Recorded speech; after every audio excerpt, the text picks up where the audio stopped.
ये अपनी बात से बता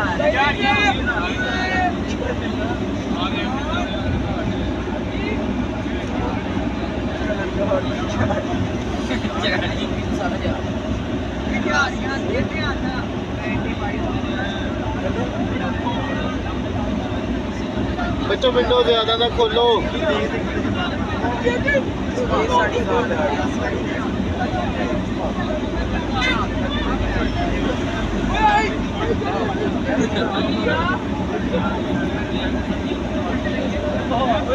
ये थोड़ी बंद करो आप लोग विंडो बच्चों,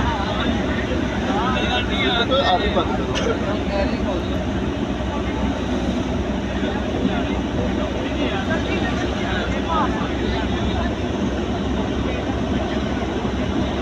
भैया पूरा शीशा खोल दो।